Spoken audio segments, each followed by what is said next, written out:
Good morning. Good morning. Welcome to our October regular meeting of Chesterfield County Council. I will open in prayer. God of justice and mercy, thank you for the gift of life and the opportunity to serve the people of Chesterfield County. Help us to act with character and conviction. Help us to listen with understanding and goodwill. Help us to speak with clarity and restraint. Give us spirit of service. Remind us that we are stewards of your authority. Guide us to be the leaders your people need. Strengthen us when we make decisions. Help us see the humanity and dignity of those who disagree with us and to treat all persons with the reverence your creation deserves. Finally, Father, bring hope to the hopeless. Bring peace to all who are suffering right now in our county. Renew us with the strength of your presence and the joy of helping to build our county worthy of your name. We ask this as your sons and daughters, confident in your goodness and love, and thankful for your mighty presence. In your name I pray. Amen. Amen. I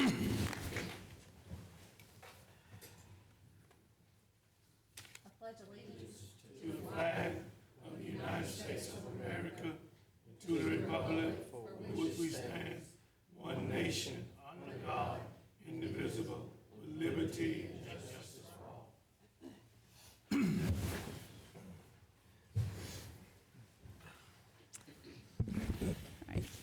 We have a need to amend the agenda.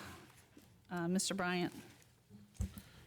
Yes, at Mr. Price's request, we're going to add Agenda Item 12A, an ordinance to establish curfew hours for juveniles. And I believe this amendment is proper pursuant to South Carolina Code, annotated Section 3480, because this is a situation that requires immediate action that cannot be delayed without significant consequences.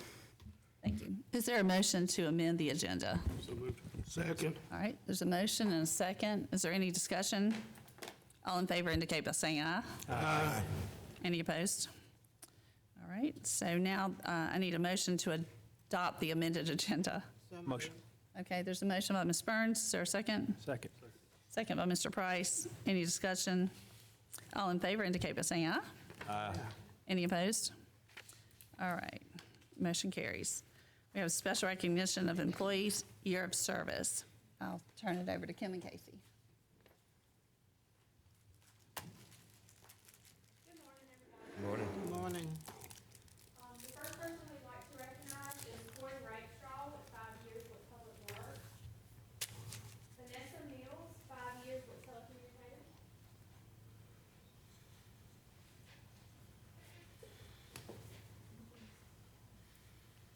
Edie Lowry, 10 years public buildings.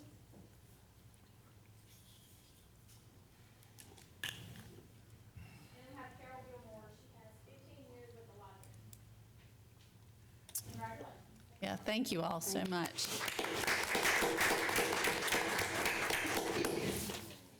You had to use your picture, buddy.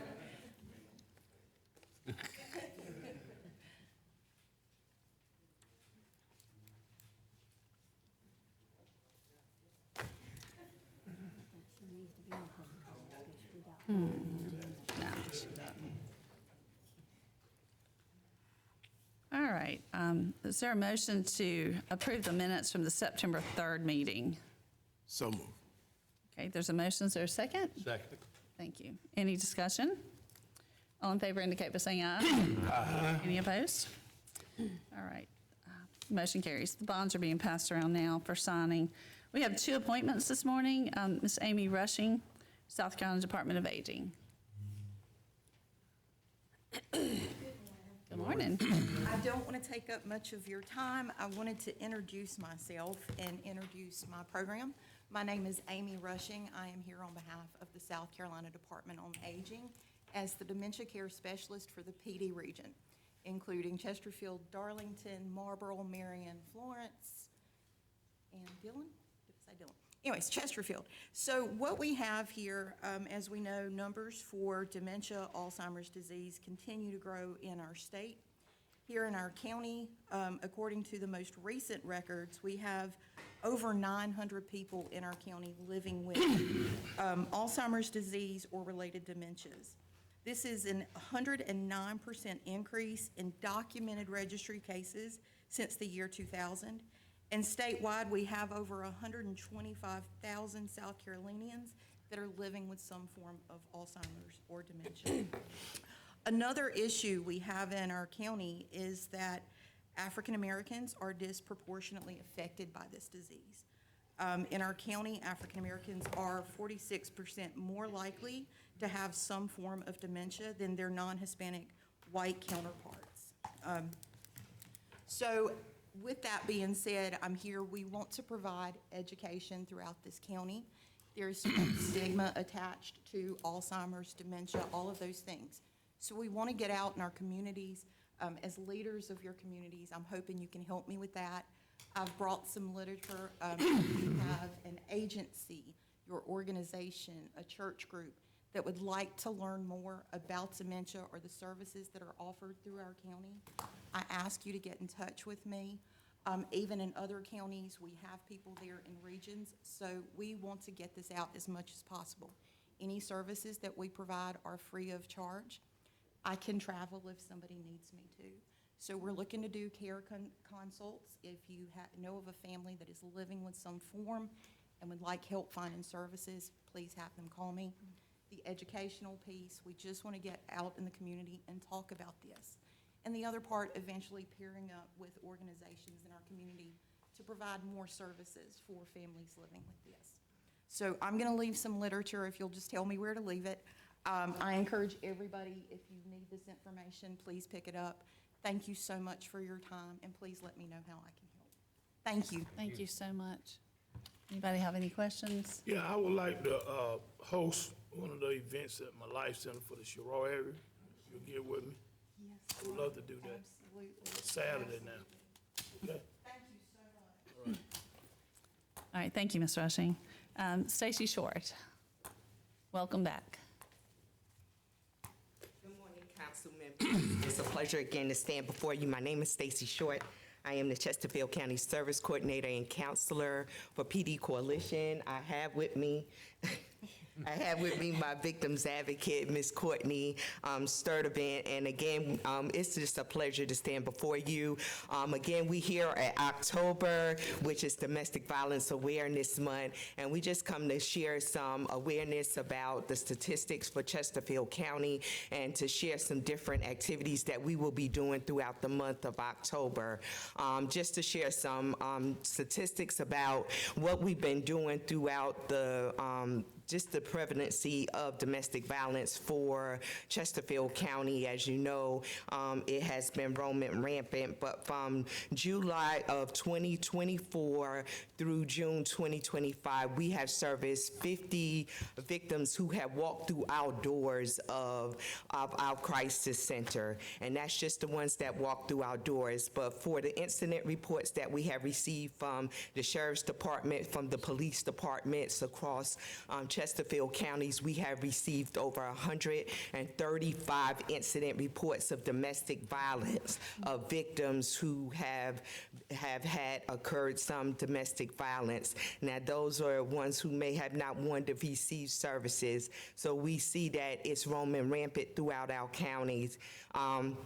For our children who have incurred, who have been actually secondhand victims of the domestic violence. In our Durant centers, we have seen 85 of children or young adults who have received some services at our Durant centers, either in our Hartsville centers, our Florence centers, or one of our Durant centers.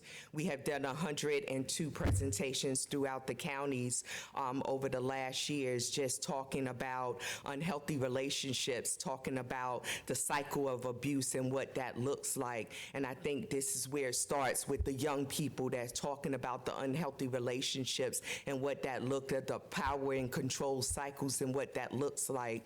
And so we'll continue to have these conversations, and I think it starts with the young people in the schools and what they're seeing inside the homes.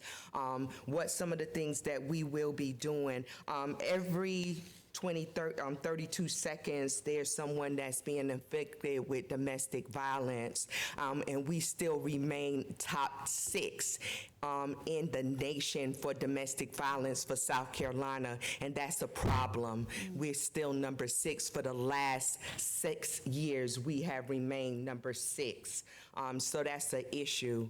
And so we have to continue to have these conversations and do something to help eradicate this issue. It's all of our issues. It's affecting, everyone knows someone, and that's our theme for this year. Everyone knows someone that is being affected by domestic violence. And as a community, we all have to rally together to kind of eradicate this issue and come together to kind of, just as we see in the gun violence that we're seeing, we have to do the same thing with this domestic violence. And it's just not physical. It's psychological, it's emotional, it's financial, it's spiritual abuse. It's all of those different cycles of abuse that can affect someone that ends up being trauma, And again, it starts with our children. And as they see it, they will emulate it as adults. One of the things I want to talk about, we're doing several things in the county. We're doing on October the 16th, which is also Purple Day. We're doing a walk, it's a lunch walk, it's Stepping Towards Change with Sand Hills Medical Facility. It's going to be in McBee. We're doing a lunch walk with them. That's on October the 16th, and it will generate from the Sand Hills Medical Facility in McBee. We will be doing a lunch walk with them, and anyone is invited to take part in that walk. And we're just going to be walking for those who are suffering at the hands of domestic violence, those who have lost their lives at the hands of domestic violence. We're also participating with PD Union Baptist Church. They're actually doing a community cancer awareness walk, and also in collaboration with DV on this Saturday at Arrowhead Park. And so we will be participating with that, having an informational booth out there as well.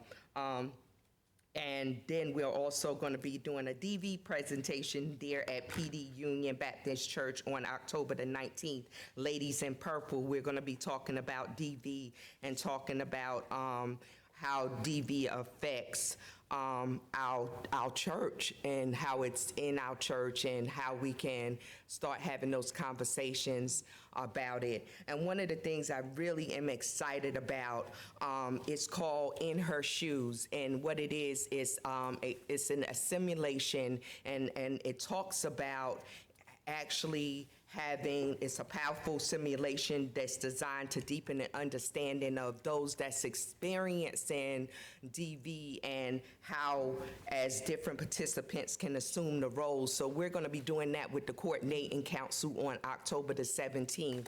And so everyone that's there will actually be participating and switching roles to act as though they are a victim of domestic violence, to see how victims of domestic violence have to navigate through these systems, whether it's social, legal, the systems that they have to navigate. And so it also helps us challenge our assumptions of what a victim of domestic violence have to go through. So I welcome anyone to come to the Coordinating Council meeting on the 17th, because I think community members, whatever role, medical, whatever we're working in, we're dealing with these victims of domestic violence. We're all working with them. And if we want to be trauma informed and have a more center approach of how we're dealing with them, we need to understand what they're going through, because sometimes as the people that we're working, we make the challenges for them a little bit more difficult, how we navigate, and we don't work cohesively together. So that experiment is going to kind of have us to kind of challenge how we're helping them to navigate through these systems of change, and by us being actually the victim of domestic violence, to make some of the choices that we have them supposed to make. So it's actually going to be a simulation. So I welcome everybody that can and will to come out on the 17th to the Coordinating Council meeting meeting because it's going to be an interactive experience, and I think it'll be an eye-opener. Then we're going to have a debriefing to talk about just how that was and what could you've done differently, what law enforcement could have done differently, what clergy could have done differently, a whole lot of people could have done differently to help those victims of domestic violence. This simulation can also be done in churches. It can be done in different places. So I welcome anyone that would like us to come out and do this. We're open to do this.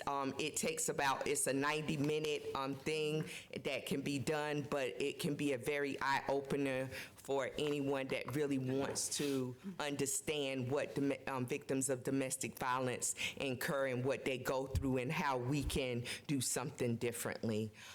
Is there any thing that anyone would like to ask us at this time? What time is that Yeah, meeting that's on the my question. 17th? Yeah. That's my The question. the time of the meeting of coordinating council on the 17th? It's 10:30. Oh, 10:30. 10:30. Also, time of the PD Union Baptist in Cheraw, what time that walk gonna be? It's going to be 10 a.m. What about the one in McBee? That's going to be at 1 p.m. Thank you. Anybody else? I would love to see the two of you get together and we have that meeting back to back at my location, Okay, sounds great. okay?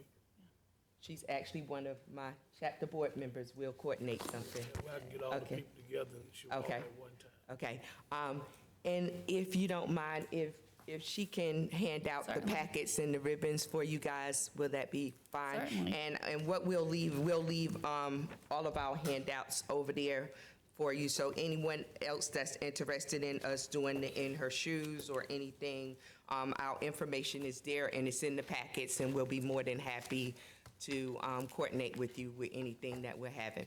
Thank you Okay. again for all that you do. Thank you. Thank you, In Ms. short, Short. you may want to mention that the coordinating council meets at the Chesterfield YMCA, so. Yeah, it'll be at the Chesterfield YMCA, and I do have a flyer and it has all that information on there, and it'll be back there on the table. Thank you, Ms. Burns. That's as important as the time. Got to know where to go. Thank you so much. Yeah, Thank you, wonderful job. yeah. Thank you, thank you. All right, it's Will the proclamation? How are you? Will the proclamation be signed? Good morning. Thank you, dear. yeah. Okay. It's perfectly fine. Thank you. Yeah, there's a request to have October recognized as Domestic Violence Awareness Month, and the proclamation was in our packet. Is there a motion to accept this proclamation? Motion? Okay, there's a motion. Is there a second? Second. Second by Ms. Burns. Any more discussion? All in favor indicate by saying aye. Aye. Any opposed? All right, thank you. We'll get that signed and over to you, Ms. Short. Thank you very much. It's now time for public comments. Before we ask for public comments, I just want to remind everybody that public comments is a time that we listen to the public. We're not able to respond, so just know that our lack of response isn't indicative of lack of interest. It's just proper procedure. So if there's anything that we need to follow up on after, we certainly will do that. And while we welcome all public comments, it's limited to 4 minutes per speaker, 20 minutes per subject. Is there anyone who would like to address council?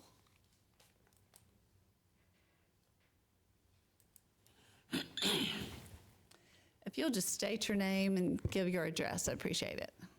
Good morning, everyone. Good morning. My name is Barbara Hughes. I am from the Cash Community, 2485 Macedonia Church Road.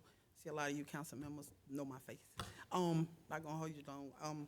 I come with a grievance and a problem that everyone sits in here knows that here lately Cash has been the hot spot of different things going on.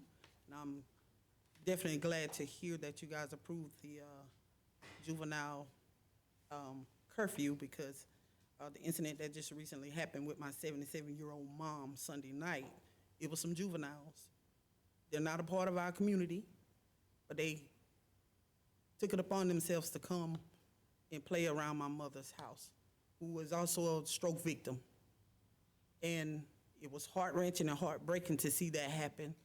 And we was called 11:30 in the night to get up, to go to my mom's house, see what's going on, and everything is on camera. Everything is caught on camera. However, my problem come in with the lack of training and discipline from our fellow officers. They dropped the ball, no report was taken, anything like that. So that's my grievance. I'm gonna let my other person come in and finish the response, because we are representing the Cache community with the different things that's going on in the area. Amen. Good morning. Good morning. Most of you know my face, well, some of you do. I'm the pastor of Outreach for Christ Missionary Baptist Church just recently, and my name is Kirby Hughes. On the incident that she's speaking of, we're not pointing the finger at any individual person, but as she said, the ball was dropped. And we come to find out, or we want to know, are all reports handled the same? Because when this incident happened, even though it was a small incident, there still should have been a report taken. When we went to the office to talk with the deputies, we asked for a case number. There was not even a case number. So if it wasn't Cache, or if it was Bridlewood, would there be a difference in the report being taken, if you know what I'm saying? What we're looking for is more training in officers. Is it protocol not to take a report when you go in if it's a small incident? But we gotta realize that the incidents that happen, all of them starts off small. This was something minor. But the minor things can grow into major things. Because if someone would have came out with the wrong understanding on that porch, someone could be serving time for just a child prank. And being that what was shown in the picture resembled a firearm, we don't know what steps would have been taken. So at the least, the reports needs to be filed. We spoke with Sheriff Campbell on September the 20th, when we had a meeting in Cache that we were gonna try to get together, have a curfew, and train our young folks that it's not just doing a harsh time that the law enforcement be seen, but they're not there to harm us, but to hurt us. I mean, I got it backwards. They're not there to hurt us, but to harm us. They're not there to hurt us, but to help us. That sounds I didn't anticipate coming this morning. I was trying to make up my mind, was I coming? And I would have had something wrote down. But the thing is, we need more training with law enforcement. We need to get the protocol done. If there's an incident, there needs to be a report taken. And when you go to look for it, it needs to be on file. I don't know the officer name, but I spoke with Deputy Carnes. I think it was Carnes yesterday, Carnes. And he affirmed me that one of the other officers gonna call me. I haven't received that call yet to find out why it was just not done the way it's supposed to be done. So basically our concerns is our officers need to be trained. All incidents need to be treated in the proper way, and none need to be swept under the rug. Because my mother is 82 years old. And if I'd have came out that night with someone playing on her porch, it might have been a different incident. In order to keep things from exploding, yes, we need to handle it while it's small. And at the least, if the report was filed, it's not a big crime. It could have been just a fine for disturbing the peace. But that letting somebody know that we're just not overlooking this stuff anymore. Cache needed a voice for the community. I am that voice for the community now. So if you need to know something in there, give me a call. Thank you. Thank you both. Is there anyone else? Yeah, Dr. Ballinger.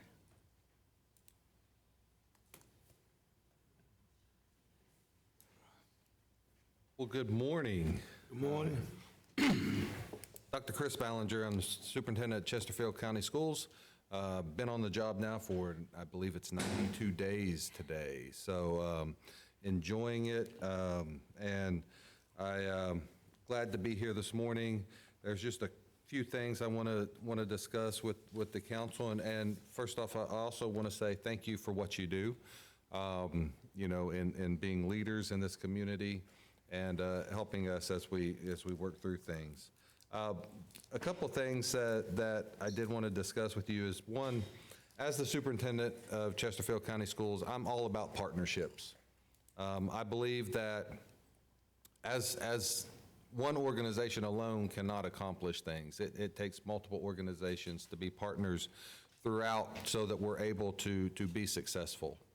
One of my guiding principles in life that I follow comes actually from the Xhosa and the Zulu tribes, that is called Ubuntu, and it means I am through you, and it's all about community, and that's what I am about. It's about community. And so as far as the school system and the county, you know, any way that we can work together and partner to help each other, my door's open. I'm willing to have those conversations. I want to be a good support mechanism.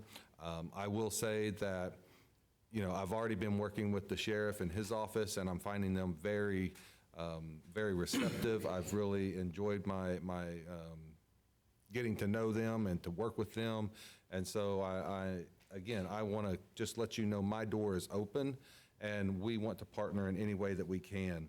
And that leads me to the next thing is, you know, as a community, you know, there is a lot of violence in the past that just within my 92 days here, you know, we've had 2 students that have lost their lives due to violence, and we've had another student that was shot. And that's not everything that's only in one portion of the county. And I think that as a community, you know, we need to come together to really address this issue, and how can we partner to really focus in, because we're taking away the youth and young lives of our community. And so, you know, it does take a village, and so I think through partnerships, we can develop that. The last thing I just kind of want to talk about this morning is that, you know, we will have a bond referendum coming up. We have some FAQs, it's just some facts, and we have that on our website. I do have some flyers here, and I guess, do I set them over on that table, or Sure. And then I have some cards, that way if you have any questions and you want to reach out to me. But just to answer some questions, because as we go into this, a lot of people are wondering, well, why are they doing this? Well, there's a couple reasons. One, if we wait on that money to trickle in, it's going to take longer for those projects to be done. And so we're seeking this so that we can actually get a lot of the work done quicker and have multiple projects done. Why are we having to bond? We're having to bond because the South Carolina law only allows for the school district to bond up to a certain percentage. And so we are above that percentage. And then the biggest question that everybody asks, will this raise my taxes? The answer to that is no. So the bond proceeds that we get will be paid off by the penny sales tax that was voted on last November, I do believe. So, but I encourage everybody to go to our website, look at that information. We're going to be out at different organizations, just having the conversations, and just giving the correct information so that when people ask, what is this about, they're informed, because it's all about being transparent and being open and honest, and I think that's the important piece for us. So I just want to say thank you for giving me this opportunity today, and thank you for what you do, and I appreciate the time. Well, thank you for coming. Yeah, you're welcome to leave it, and I'll pick it up on our way out. Thank you very much. Okay, we have no public hearings today. We do have a few ordinance readings and resolutions. The first, item A, is Rules of Parliamentary Procedure Ordinance. You remember that this is an ordinance to amend the rule to Chesterfield County's Rules of Parliamentary Procedure to allow members of the public to address members of council at committee meetings during public comments, and to add that public comments at the committee meetings shall be limited to 2 minutes per speaker and 10 minutes per subject. This is a second reading. Do I have a motion? Motion. Is there a second? There's a motion and a second by Mr. Smallwood. Any discussion? Just one question, just to clarify. The comments would still not be addressed, just as they're not addressed here in the public meetings. Correct. And the it's committee would be the same thing. They'd make the comments, but council or the members of that committee would not interact right. or respond to those comments. It just gives our public an opportunity to engage us with any concerns or questions that they might have that we could address later, but that's correct. It's also, the discretion of the chair of that committee as to whether or not they want to add public comments, but it affords us the opportunity to do that. It'll also be a discretion of the chair if you will allow us to say something necessary, right? It's the discretion of the chair to allow public comments. You can't comment back, but you can allow public comments at the meeting, yes. All right. Any more discussion? Hearing none, all in favor indicate by saying aye. Aye. Any opposed? All right, motion passes.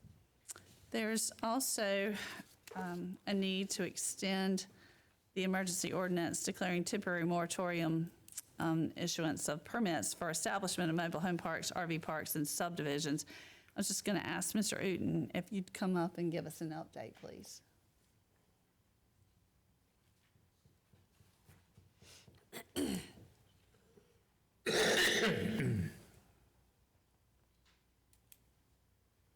Good morning, everyone.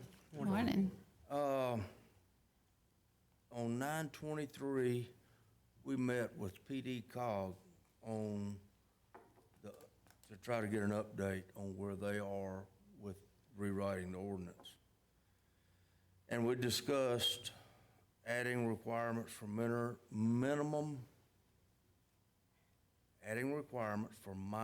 and major subdivisions, discussed ongoing flag lot issues, discussed adding requirements for emergency services, and we have come up with some timelines, and in the November council meeting, you will receive further information on proposed changes, and also the January 26th meeting, council will receive a complete draft of chapters 155 and 156 Okay. with the proposed changes. Good. Thank you. That's it. That's good news. Sounds like progress. Is there a motion to extend the emergency ordinance? Motion. Okay, there's a motion. Is there a second? Second. Any discussion? Question. Sure. Just clarification. I think I've asked this question before. Now, the existing permit holders are exempt, correct? Correct. Okay, thank you. All right, any more discussion? Hearing none, all in favor indicate by saying aye. Aye. Any opposed? Okay, motion carries. And then the third is a proclamation that you received in your packet recognizing the 50th anniversary of Charles Disabled American Veterans chapter. That actually, the anniversary was in August. Their celebration is not this coming weekend, but the following weekend in October. And I just wanted us to show our appreciation to them for all that they do for our disabled American veterans. And I open this up for a motion for the proclamation. Motion. Okay, there's a motion. Is there a second? Second. A second. Any discussion? Where's that meeting gonna be held? I believe it's at the, is that at the sheriff's, is the celebration at the sheriff's office? Okay, I'll find that out for you. Yeah, I know Renee has been, has been handling that. Yeah, I thought so.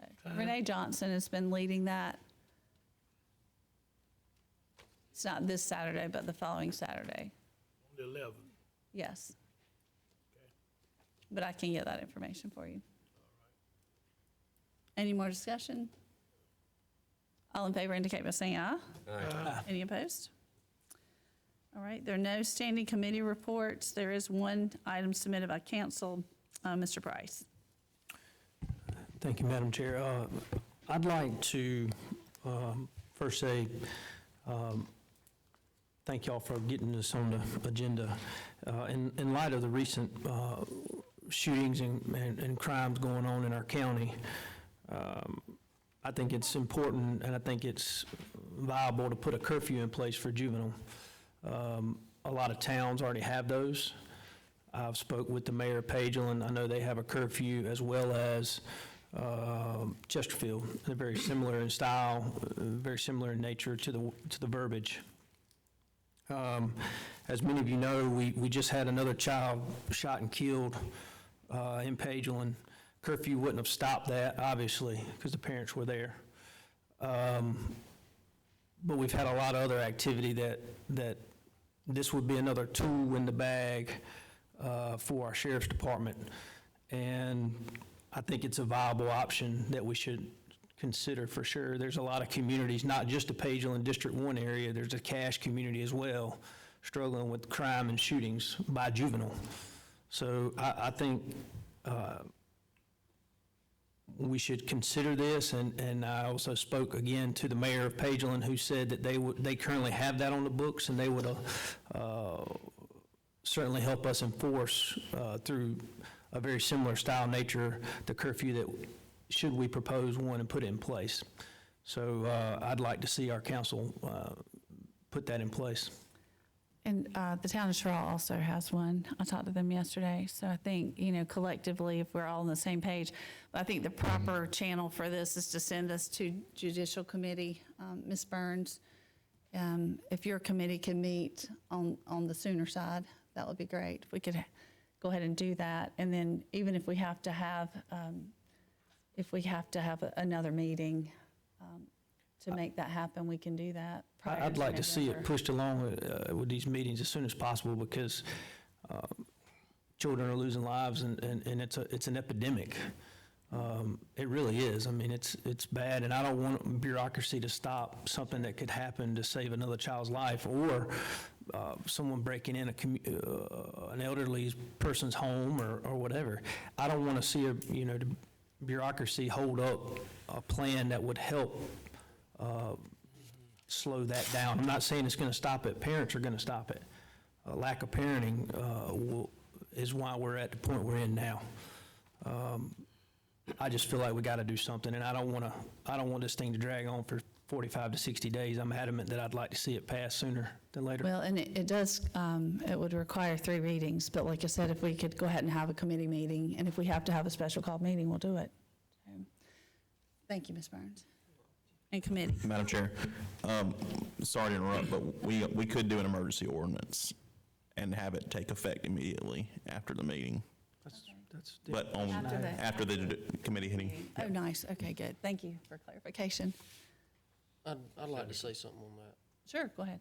1 second. Definitely my area has been drastically affected by what's going on with the violence. I agree with Mr. Price that we got to do something, and a curfew is definitely not a solution. A curfew is not going to prevent the majority of this stuff from happening. I think the value of a curfew is it is an opportunity for the newspaper, the media, whoever, to put it out there that the parents are to be held accountable for where their children are at. And we already have laws in place. If we have animals run at large and they do something, we already holding people accountable for an animal. So why in the world are we not going to let people know that you're going to be held accountable for what your children do?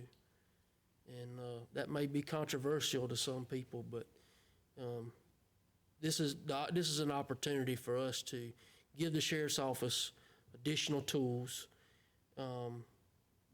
But this is more of a I told you so, letting the parents know that things are going to be different.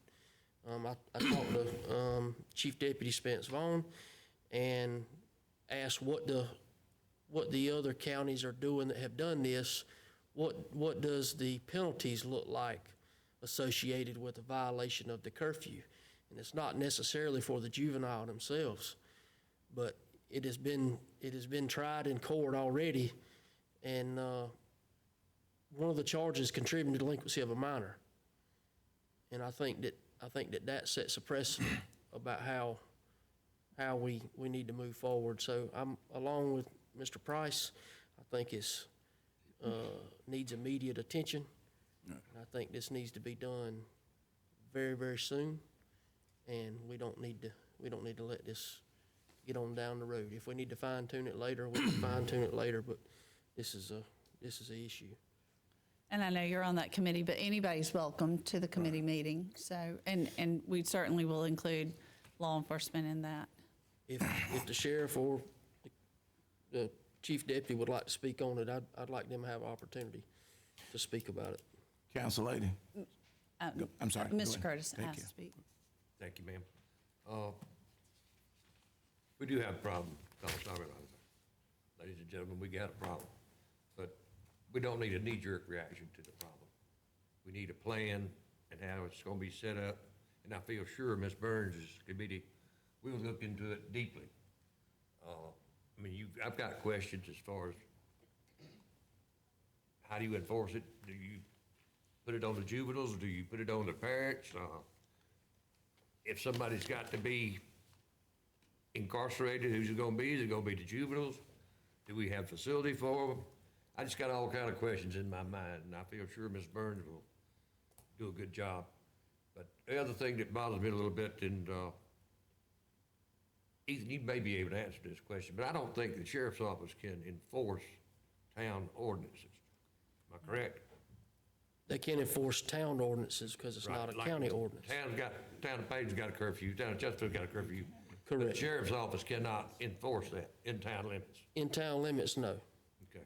But if it is a county ordinance and the towns go along with their own ordinances, they can work together on who does the enforcement of those ordinances. I would like to encourage all municipalities to work alongside with whatever the county ordinance may be, so it's uniform across the board, so there's no issues about boundaries and things like that.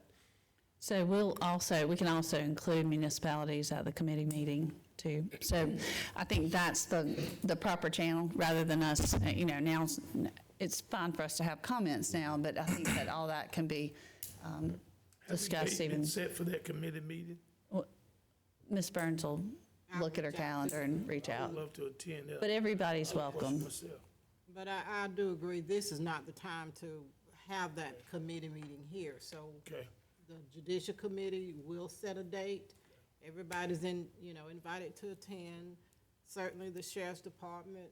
I would like to see the chiefs. yeah, I Because do Chief too. Riley announced at one of our meetings that they also have a curfew They for the do. town. But we need to see, just as Mr. Curtis said, there are a lot of things involved in this. And it takes more than just comments right now to make a decision, so. Well, Thank you. I have a copy of both ordinances for Chesterfield and Pageland. They're fairly simple. If you're out great. If you'll past a bring certain those. time, they're going to fine your parents. That's pretty cut and dry. I'll just leave it at that. Well, thank you for submitting it, Mr. Price. We appreciate it. And thank you all for your interest and engagement. All right, we have 2 items submitted by staff. I'm going to turn this over to Heather for the first one. Okay, Ms. Phelps. thank you. An invitation for bids was sent out for the re-roofing of the old Magistrates Building. We received 3 bids. You will find the bid tab in your agenda. Staff recommends that council award the bid to DAP Contracting, Inc. in the amount of $10,756.65. And this will be paid from the general fund. Okay. Is there a motion to accept this bid? So moved. All right, Mr. Curtis, is there a second? Second. All right, by Mr. Ford. Any discussion? All in favor indicate by saying aye. Aye. Any opposed? All right, motion carries. All right, Ms. Phelps, back to you. Okay. Palmetto Transport Systems has requested to renew their transport franchise with the county to transport patients. They have submitted the required documents, and staff has reviewed it, and they were found in compliance with the requirements. At this time, we would like to request council approve the renewal of the franchise. Okay, is there a motion to approve this renewal? So moved. All right, there's a motion by Ms. Burns. Is there a second? Second. All right, second by Mr. Smallwood. Any discussion? All in favor indicate by saying aye. Any opposed? All right, good. Thank you for your work Thank on you. both of those. There's no unfinished business or new business, no board appointments. Ms. Stanley, I'll turn it over to you. Okay, thank you. Just wanted to remind council that we have our luncheon today at the shop from 11 till 11 till 2.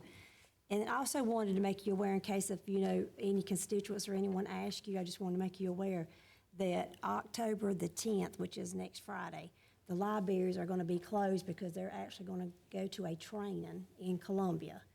It's actually going to be very beneficial because they're going to actually stop in 2 different places in Camden at their historic area, and then also whenever they're going to get to the State Fair to that S250. And if you're aware of it, we have actually participated the last 2 years in S250 grants. So I think that's very good that they're going to that training. It's very much needed. Good. I think that's all. Thank you. You'll see that item 18 has been changed from council member comments to council member announcements. I just want to give you a little heads up on that. So it was brought to my attention after the last meeting, and I'm guilty too, so just go ahead and say it, that it's not proper protocol for us as council to engage in conversations among each other, especially pertaining to items that are brought forth during public comments. And, I think all of our hearts were with our constituent last month, and I also was part of that conversation. And it's not just that, it's just about transparency. And I am so thankful for our council. I think we are engaged, I think we are informed, and I think we have such a respectful culture, and I really, really appreciate that. But we do have to follow the proper protocol and procedures. So when you know better, you do better. So, I will also try to follow that myself. So I changed the wording here to say council member announcements. This time is really for us to make announcements. If there's anything pertaining to your district or the county that we need to share, this is the time to do that. So with that being said, are there any announcements that anyone would like to make? Yeah, I do. Okay. You can chastise me when it's over if it's improper. Okay. So, I normally don't read off a piece of paper, but I feel like that I needed to today so I could be a little bit more mindful about what I say. I'm not pleased to feel obligated to speak about such tragedies our county has been plagued with. The recklessness and plain evil filtering through our streets is unfathomable. I've noticed that many of the public have expressed the need for more laws and also blaming elected officials and law enforcement. If more laws are your answer, then I can give you 77 reasons why that's not true. I counted 77 charges in the latest incident where the 9-year-old lost her life. And so that's 77 laws that were broken, and it still didn't stop it. I believe that some liberal ideology is to blame for desensitizing society. Perpetuating the use of abortion devalues life. Expressing kindness can only be found in silence, stifles outward speech on controversial issues. Society's timidness to discipline their children and the continued dependence on governmental agencies to rear our own children have gotten us this. a society that has no morals, values, respect for human life, and most importantly, a lack of faith. This is what happens when you remove God from our schools and our homes. It's time for each person in this county to do their part and reintroduce these principles in the homes. This is not a regulation issue. It's a hard issue that is nationwide. The loss of a 9-year-old has no mechanism to determine the cost or the value of that life.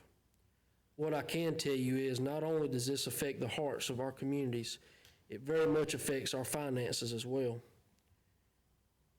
Housing 7 juveniles at DJJ costs the county roughly $300 per day per juvenile. That equates to, in this situation, $60,000 a month for housing those juveniles. So in a year's time, that could equate to 1% of our budget. Not even taking into account the cost of the judicial process. Folks, it's time to stop waiting on governmental solutions and refrain from just being a social media warrior and getting physically involved to make our community safer. And that's it. Thank you.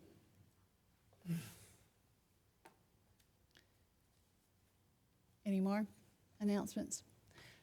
There is, seems so, it's important to our community, but not. The Jazz Festival is the third weekend in October. It's the 20th year of celebrating South Carolina's Jazz Festival in Cheraw. And so if anybody is available that weekend, it's always something to be proud of that our county has that. Madam Chair, may I say something? If it's an announcement. I'm like, Well, so I do have to, I really do have to keep. It's So an announcement. if there's, so, I just have some concerns. well, Reverend McClendon, we have to keep announcements as announcements. And if there's something that needs to be brought before council, like Mr. Price did, I don't want to tell anybody that you can't speak, but we have to keep it. Well, I'll get with you, put on the agenda, because Announce your concerns. Heath and I have talked about this, and we're both in agreement. So I want it on the agenda, because it's a legitimate concern, and I just think that we're being refrained from saying and doing what we need to do to help our community by not being able to respond back. And my constituents have made the same comment. They bring their heartfelt concern here. They wonder why we don't respond in a way that will help them.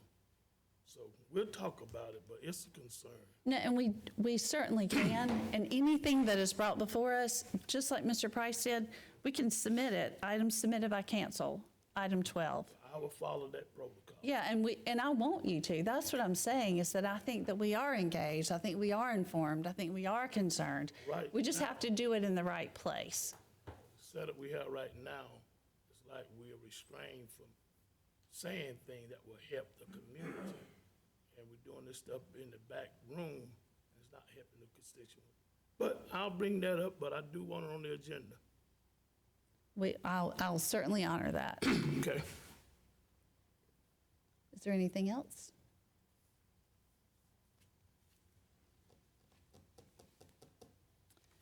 Okay. There is a need to go into executive session. Mr. Bryant, I'm going to send that to you. Yes, pursuant to South Carolina Code, Section 3470A5, councilors entering into executive session for the discussion of matters relating to the proposed location expansion or provision of services, encouraging location or expansion of industries or other businesses in the area served by the county regarding the following: Cheraw Ventures LLC, an entity previously identified as Project Season.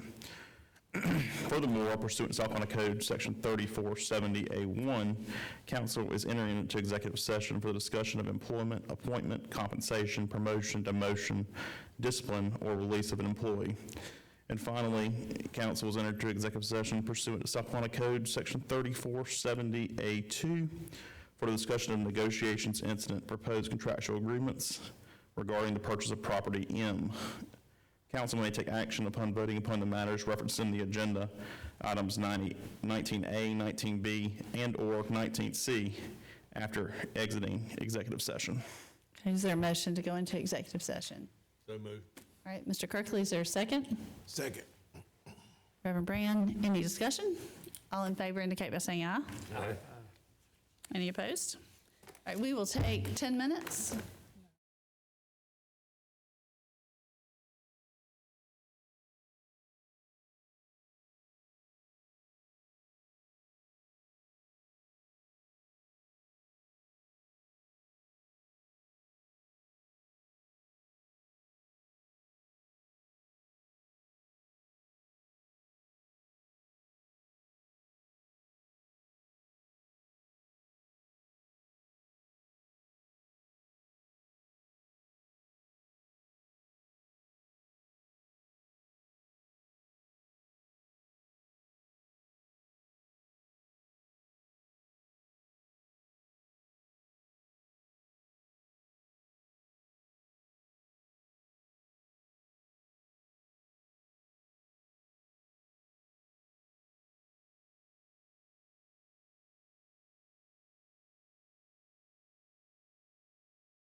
We are now out of executive session. In executive session, no motions were made or votes were taken. We do have 2 action items. Do I have a motion to approve the resolution authorizing an amendment to the special source revenue credit and incentive agreement with Chorale Ventures LLC? There's a motion. Is there a second? Second. There's a motion and a second. Any discussion? All in favor indicate by saying aye. Aye. Any opposed? Me. Okay. Got it. All right. Do I have a motion to authorize Ms. Stanley, County Administrator, to increase payroll in the Building Codes Department up to $10,000? Make a motion. Okay, there's a motion by Reverend Brand, second by Mr. Curtis. Is there any discussion? All in favor indicate by saying aye. Aye. Any opposed? All right. That's all I have. Is there a motion to adjourn? So moved. Second. A motion by Ms. Burns, second by Bishop McClendon. Any discussion? All in favor indicate by saying aye.